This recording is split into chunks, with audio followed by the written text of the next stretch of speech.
Hai Gorgeous, welcome to my place. Terima kasih sudah mengklik video ini. Nggak pakai lama, watch.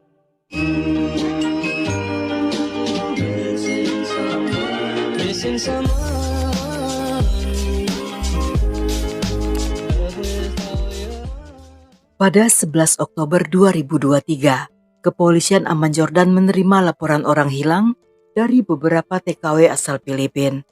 Mereka melaporkan bahwa temannya yang bernama Mary telah menghilang setelah mendapat tugas dari majikannya. Polisi yang menerima laporan tersebut segera mendatangi rumah majikan Mary untuk mencari informasi.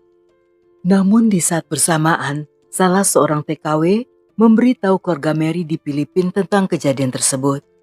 Sang teman juga mengatakan bahwa Mary tampak aktif di Facebook Messenger tetapi tidak membalas satupun pesan yang dikirim oleh rekan-rekannya. Mendengar hal itu, Lisa ibu Mary seketika ketakutan serta merasa khawatir jika telah terjadi sesuatu yang buruk. Dan keesokan harinya, dengan diantar oleh beberapa anggota keluarga, wanita itu pun mendatangi kantor regional TKW yang berada di San Fernando untuk melaporkan hilangnya sang putri. Setelah menerima laporan tersebut, pihak kantor meminta mereka untuk menunggu kabar selanjutnya.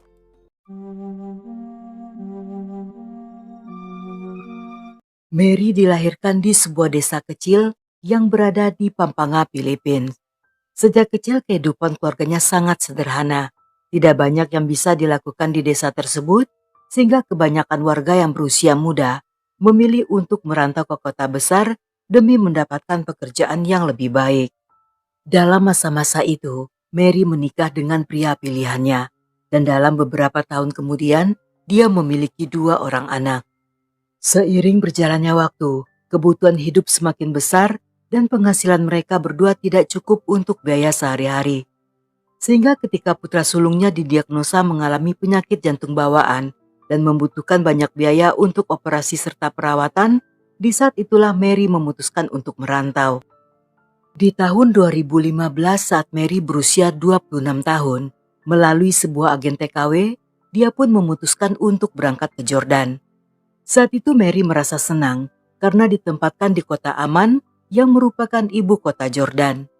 Kota Amman sendiri merupakan kota yang indah serta modern. Di sepanjang jalan dari bandara ke kota dipenuhi dengan jajaran pohon zaitun. Walaupun terlihat panas dan gersang, namun udara saat itu terasa cukup dingin. Saat itu Mary dibawa ke mes TKW dan selama beberapa waktu dia pun mendapatkan pelatihan lanjutan. Yang di sana dia diajari tentang cara kehidupan serta kultur keluarga di negara itu. Walaupun cukup sulit, tetapi karena tekadnya untuk mencari uang demi kedua anaknya, Mary pun belajar dengan sangat cepat. Hingga ketika tiba waktunya, Mary pun diantar oleh sang agen ke rumah majikannya yang sebut saja bernama keluarga Hussein.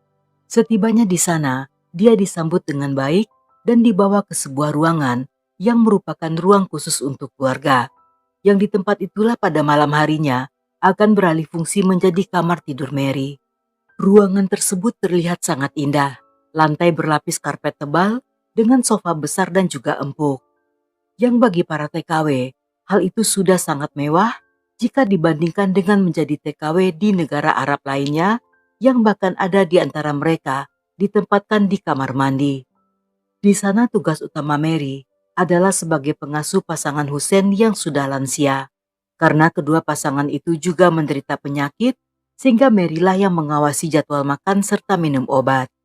Selain pasangan Hussein dan putranya, di rumah itu juga ada pekerja lainnya, seorang pria asal Mesir bernama Ali yang bertugas untuk bersih-bersih di kebun. Ali sendiri tidak tinggal di rumah itu dan hanya datang di pagi hingga sore hari. Selain menjaga pasangan Hussein, tugas lainnya adalah mengurus rumah. Pada awalnya Mary merasa cukup kaget karena pekerjaan di sana sangat berbeda dengan negara-negara di Asia.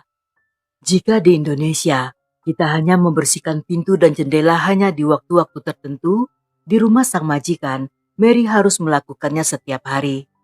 Dan untuk kamar mandi tidak hanya dibersihkan, tetapi setiap hari dinding keramik serta toiletnya juga harus dilap serta tetap dalam kondisi kering.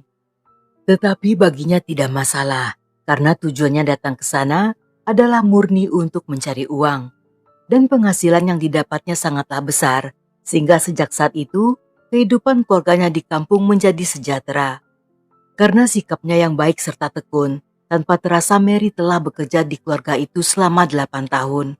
Yang selama itu pula lah dia mendapatkan banyak ilmu baru. Bahkan dalam rentang waktu tersebut, dia pernah pulang ke Filipina selama sebulan lebih untuk berlibur dan menjenguk keluarganya. Sedangkan di hari-hari tertentu, sekali dalam seminggu Mary mendapat izin libur yang digunakannya untuk hangout serta berkumpul bersama rekan sesama TKW.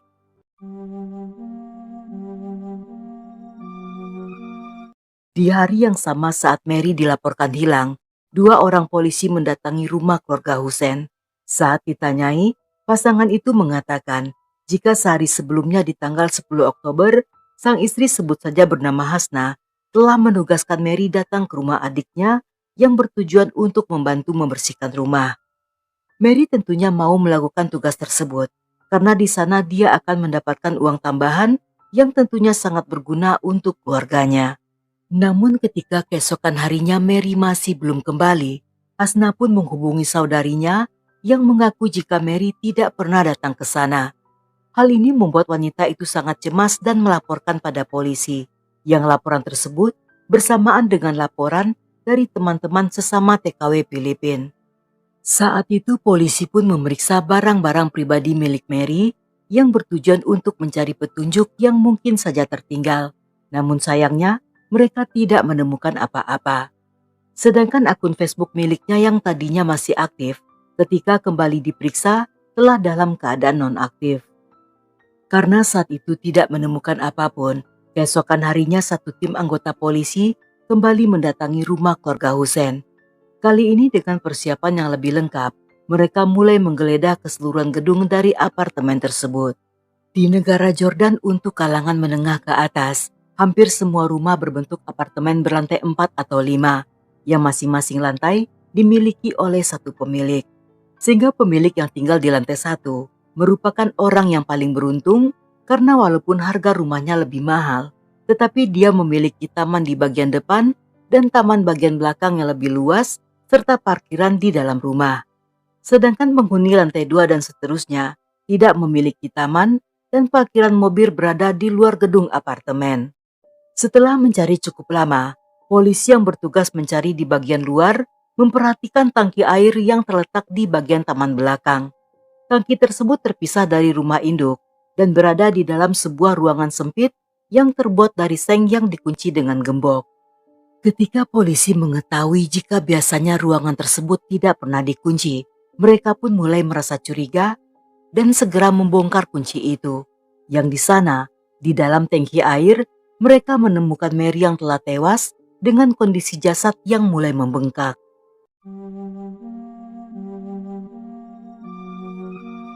Berdasarkan hasil otopsi, forensik menyatakan penyebab kematian akibat mati lemas. Dia ditikam dan dicekik menggunakan tali hingga tewas sebelum akhirnya diperkaos. Di sekujur tubuhnya terdapat banyak bekas luka akibat sajam. Bagian vitalnya membengkak akibat diperkaos dengan cara yang tidak terbayangkan. Dan setelahnya, jasadnya dibungkus serta disembunyikan di dalam tangki air. Melihat tempat Mary disembunyikan, polisi meyakini jika pelaku merupakan orang dalam yang memiliki akses keluar masuk rumah sehingga bisa mengunci ruangan tangki tersebut. Dan satu-satunya orang yang dicurigai saat itu adalah Ali si tukang kebun. Tetapi ketika pria itu dibawa ke kantor polisi, Ali menolak tuduhan tersebut. Dia mengaku jika di hari Mary menghilang, saat itu dia sedang tidak masuk kerja. Setelah memastikan alibi serta kesaksian orang-orang di sekitar yang membenarkan jika Ali di hari itu tidak masuk kerja, dalam beberapa jam kemudian Ali pun dibebaskan.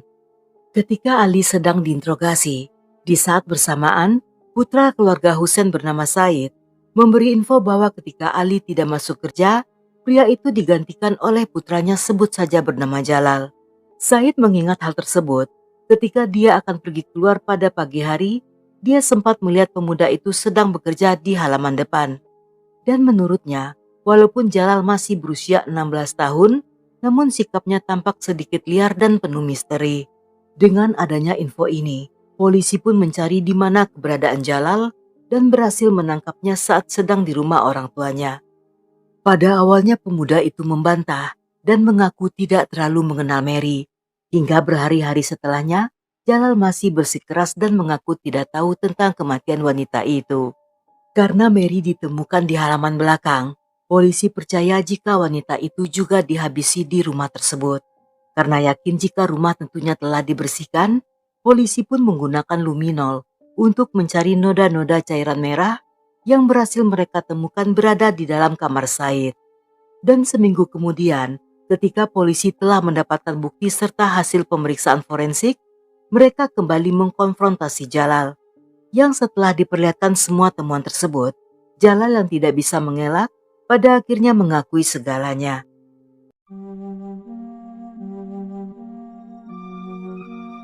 Sejak pertama kali Ali bekerja di rumah keluarga Husein, sang putra Jalal cukup sering ikut untuk menemani. Karena saat itu dia masih bocah dan keluarga Husein adalah keluarga yang ramah, sehingga dia pun bebas keluar masuk rumah sambil menunggu ayahnya selesai bekerja. Ketika Mary mulai bekerja di rumah itu, Jalal sendiri masih berusia 6 tahun. Dan karena Jalal telah terbiasa berkeliaran di sana, Mary pun tidak mempermasalahkannya. Seperti kebanyakan imigran kelas bawah asal Mesir, anak-anak mereka, termasuk juga Jalal, tidak bersekolah. Jika telah memasuki usia remaja, biasanya mereka akan mencari pekerjaan serabutan seperti membantu di rumah-rumah warga lokal. Meskipun kebanyakan orang tidak nyaman dengan kehadiran mereka, tetapi masih ada yang menerima dengan baik. Sikap ini tidaklah aneh karena ada banyak kasus pencurian yang terjadi di Aman dilakukan oleh pendatang dari Mesir. Bahkan jika jiwa-jiwa malingnya telah muncul, mereka bisa saja mencuri dan mengosongkan seluruh isi rumah. Dan hal inilah yang membuat orang merasa was-was setiap kali melihat orang Mesir bergaya kumal yang berkeliaran di sekitar rumah mereka sambil berpura-pura membersihkan bak sampah. Saat Jalal memasuki usia pubertas, dia tertarik melihat Mary yang manis. Dan tanpa setahu wanita itu, secara diam-diam dia sering mengintip Mary saat bekerja melalui jendela dapur yang terhubung ke taman belakang. Pada awalnya Mary tidak menyadari hal ini, hingga satu waktu dia mendengar suara mencurigakan dari kamar Said. Karena penasaran, dia pun mendekati kamar tersebut dan kaget menemukan Jalal yang sedang memperhatikannya dari balik pintu. Namun karena tidak berprasangka buruk, wanita itu pun mengacuhkannya. Di hari kejadian, saat itu Mary sedang bersiap-siap akan berangkat ke rumah saudari Hasna. Karena sejak semalam, sang majikan telah memberitahunya untuk membantu membersihkan rumah. Karena Said sudah berangkat sejak pagi, sehingga rumah dalam keadaan sepi. Dan saat itu, Mary yang tidak melihat kehadiran Ali, menduga jika pria itu mungkin belum datang. Ketika melewati kamar Said, tiba-tiba Mary dipukul dari belakang yang membuatnya terjatuh dan diseret masuk ke dalam kamar. Wanita itu sangat kaget ketika melihat si pelaku adalah Jalal yang memandanginya dengan tatapan aneh. Ketika Mary akan berteriak, seketika pemuda itu menutup mulutnya dan menjerat lehernya menggunakan sebuah tali yang membuat Mary tewas di tempat. Setelah memastikan wanita itu meninggal, Jalal pun mulai memperkaosnya dengan berbagai cara seperti yang selama ini dibayangkannya. Berdasarkan pengakuannya, sejak mengalami pubertas, Jalal mulai mengalami fantasi kotor. Dia membayangkan melakukan hal tersebut dengan wanita Asia yang pada umumnya berwajah manis, mungil dan bertubuh langsing. Dan karena semua kriteria tersebut ada pada Mary yang selalu dilihatnya hampir setiap hari, sehingga wanita itu merupakan sasaran yang paling empuk. Di saat kejadian tersebut, Jalal yang telah tumbuh sebagai pemuda berbadan tinggi tentunya dengan mudah melumpuhkan Mary.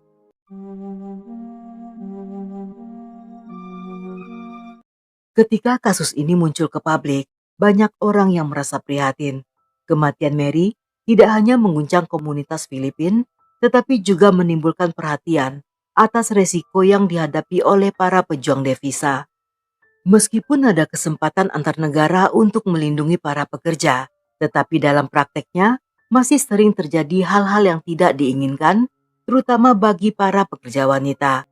Akibat tingkat perlindungan yang rendah, sehingga mereka seringkali mendapat perlakuan kasar dan juga kekerasan. Dalam persidangan yang dilakukan di tahun yang sama, Jalal divonis hukuman mati dengan cara digantung. Namun karena masih di bawah umur, hukuman tersebut ditangguhkan selama 2 tahun dan akan dilaksanakan saat pemuda itu memasuki usia 18 tahun. Kematian Mary memicu reaksi luas dari masyarakat, terutama di kalangan komunitas pekerja imigran Filipina. Organisasi yang mewakili pekerja migran saat itu mengangkat isu perlindungan dan keselamatan pekerja di luar negeri, serta menyoroti pentingnya dukungan dari pemerintah, baik dalam perlindungan hukum maupun dalam memberikan bantuan pada keluarga korban.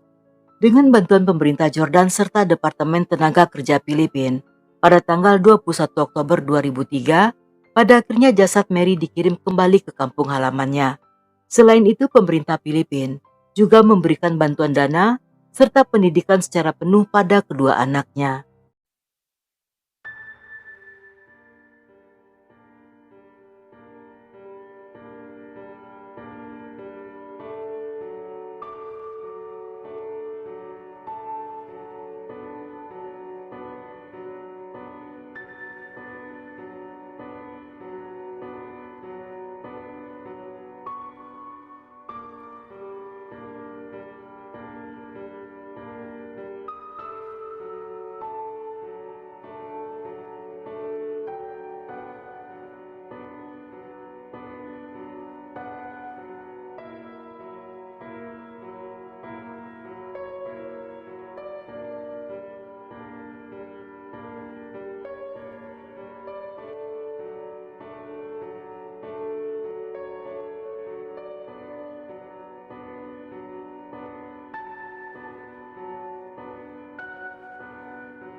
Juana dan 7 saudaranya terlahir dari keluarga sederhana. Mereka tinggal di daerah Iloilo, Filipina. Sejak remaja dia telah menjadi tulang punggung keluarga dan bekerja sebagai ART di rumah salah seorang kerabatnya di kota Paranak. Dengan penghasilan yang hanya cukup untuk makan, kehidupan mereka berjalan cukup sulit. Pada 2013, negara tersebut dilanda badai topan Haiyan yang merupakan badai topan terkuat yang pernah terjadi dalam sejarah negara itu. Selain menghancurkan wilayah tersebut, topan ini juga berdampak besar bagi keluarga Joanna. Karena rumahnya hancur dan gagal panen, sehingga keluarganya menjadi tunawisma dan berhutang dalam jumlah besar pada tuan tanah pemilik lahan pertanian. Pada awalnya Joanna tidak pernah berpikir untuk meninggalkan Filipina, tetapi karena gajinya tidak cukup untuk menafkahi dan menutup hutang, sehingga dia mulai berpikir untuk bekerja sebagai TKW dan meminta bantuan pada kerabat jauhnya bernama Agnes agar bisa bekerja ke luar negeri. Mengetahui sang putri berniat menjadi TKW, keluarganya sempat tidak setuju, karena walaupun gaji mereka cukup besar jika dibandingkan bekerja di Filipina, tetapi situasi kehidupan para TKW banyak yang menyedihkan. Sebagian besar dari mereka biasanya menghadapi penganiayaan, diskriminasi, dan bahkan seringkali berujung kematian yang dilakukan oleh majikan mereka. Tetapi Joanna yang tidak punya pilihan hanya bisa berdoa agar mendapat majikan yang bisa memperlakukannya dengan baik. Karena saat itu permintaan TKW di Kuwait sedang meningkat, sehingga di tahun 2014, hanya selang 5 bulan setelah pengajuan, melalui sebuah agen Joanna pun diterbangkan ke negara itu. Kali ini keluarganya dengan ikhlas harus melepas sang putri yang berniat mendapat penghasilan lebih besar demi untuk membantu ekonomi keluarga mereka.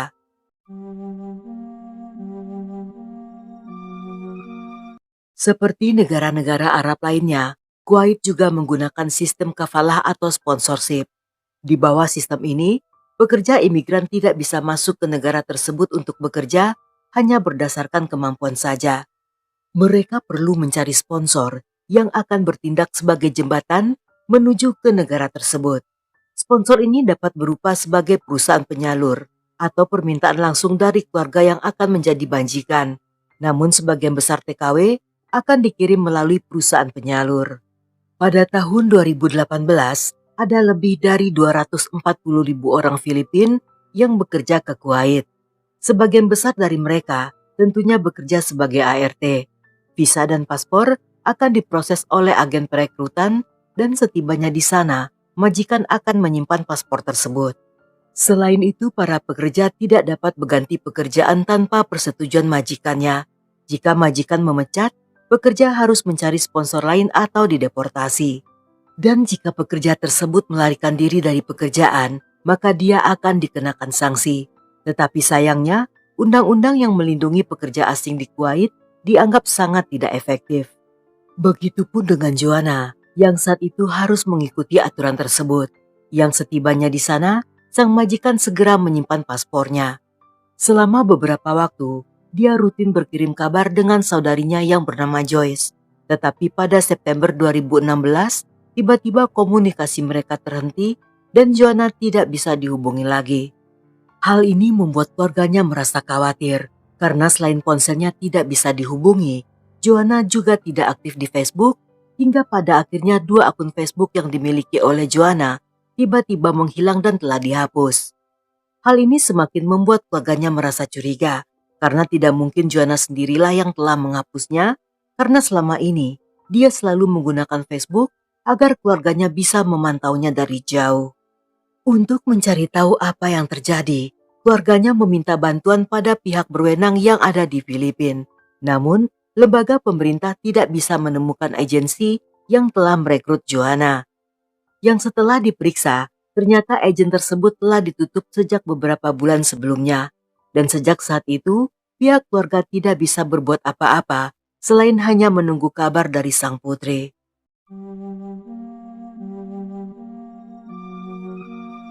Pada 2018, pihak berwenang Kuwait sedang disibukkan mencari pasutri yang menjadi buronan Interpol. Mereka adalah Nader, seorang pria asal Lebanon, dan istrinya Mona yang berasal dari Suriah. Keduanya saat itu sedang diselidiki karena masalah uang iuran yang belum dibayar.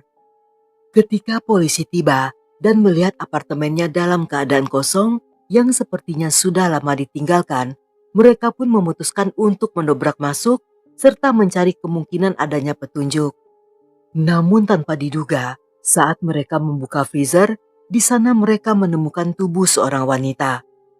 Berdasarkan hasil otopsi, forensik menyatakan jika jasad tersebut adalah Joanna yang dilaporkan hilang oleh keluarganya. Di tubuhnya ditemukan banyak luka dan penyebab kematian akibat dicekik. Selain itu, dokter juga memastikan bahwa sebelum kematiannya, Joanna juga mengalami patah tulang. Wanita itu diperkirakan telah tewas sejak setahun yang lalu. Ketika berita ini tersebar ke Filipina, seketika hal itu menimbulkan kemarahan publik. Karena sejak dulu sering kali terjadi kasus kekerasan pada TKW, sehingga kematian Joanna membuat masyarakat semakin gencar untuk mengakhiri kekerasan pada TKW dari negara itu. Dalam masa-masa ini, ketika tersebar rumor jika Joanna telah menjadi korban perekrutan ilegal, pihak berwenang segera melakukan penyidikan. Yang dalam beberapa waktu setelahnya, Agnes yang telah membantu Joanna untuk mendapatkan pekerjaan tersebut tiba-tiba datang untuk menyerahkan diri. Pada polisi dia mengatakan jika Joanna direkrut secara resmi melalui sebuah agen yang berada di Kuwait. Selain itu, Agnes juga bisa membuktikan pernyataannya melalui beberapa bukti yang berupa surat kerjasama serta riwayat dari pesan chat.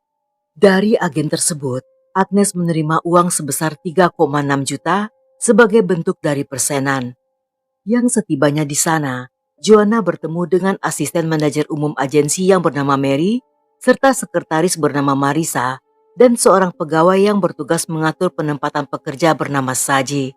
Saat itu diperkirakan gaji bulanan yang akan diterima Joanna adalah sekitar 5,5 juta. Berdasarkan hasil penyidikan, polisi menemukan ada banyak keanehan.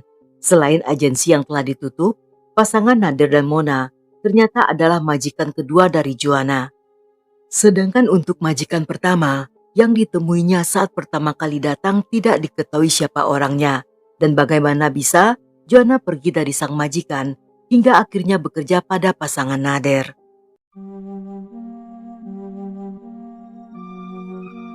Setelah buron beberapa waktu, Nader dan Mona berhasil ditangkap oleh Interpol ketika sedang berada di persembunyian mereka di Damaskus, Suriah. Saat itu Nader segera diekstradisi ke Lebanon sedangkan sang istri tetap berada di Suriah.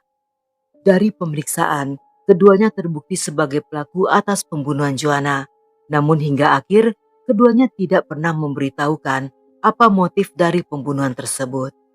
Menurut detektif yang menangani kasus itu, Mona dinyatakan memiliki perilaku controlling yang agresif dan posesif. Seperti emak-emak histeris, kemungkinan besar dialah yang bermasalah dengan Joanna, yang setelahnya dia berhasil memanipulasi sang suami untuk ikut melakukan kekerasan. Menurut orang tuanya, sejak menikah Nader seolah terisolasi dari keluarganya. Mereka jarang berkomunikasi dan Mona seolah mengekang sang suami dari kehidupan sosial. Bahkan sudah sejak lama, pria itu tidak pernah lagi berhubungan dengan teman-temannya. Dalam pemeriksaan lanjutan, diketahui bahwa setelah kematian Joanna, Mona mendaftarkan namanya sebagai orang hilang. Tetapi sebelum Joanna ditemukan, setiap bulannya Mona masih mengeluarkan cek gaji palsu yang bertujuan untuk menutupi kematian Joanna. Jasad Joanna pun dikembalikan ke Filipina dan dimakamkan di kampung halamannya pada 3 Maret 2018. Ratusan pelayat menghadiri pemakamannya, termasuk Sekretaris Tenaga Kerja Filipina. Dan sebulan setelahnya, kedua pasangan itu divonis dengan hukuman mati yang dijalankan di negara masing-masing. Setelah kejadian tersebut, Presiden Filipina memerintahkan larangan penempatan bagi pekerja Filipina ke Kuwait, yang hal ini tentunya memicu ketegangan diplomatik. Sang presiden yang telah berjanji akan mencari keadilan bagi Joanna dan TKW lainnya yang menjadi korban kekerasan, bahkan juga mengirim pesawat komersial untuk menjemput para TKW yang ingin pulang. Namun pejabat Kuwait mengkritik larangan tersebut dan mengatakan bahwa pernyataan sang presiden hanya akan memperburuk situasi. Pada akhirnya sang presiden mencabut larangan tersebut, yang setelahnya di tahun yang sama, Filipina dan Kuwait menandatangani perjanjian untuk perlindungan yang lebih besar bagi para pekerja Filipina di negara itu.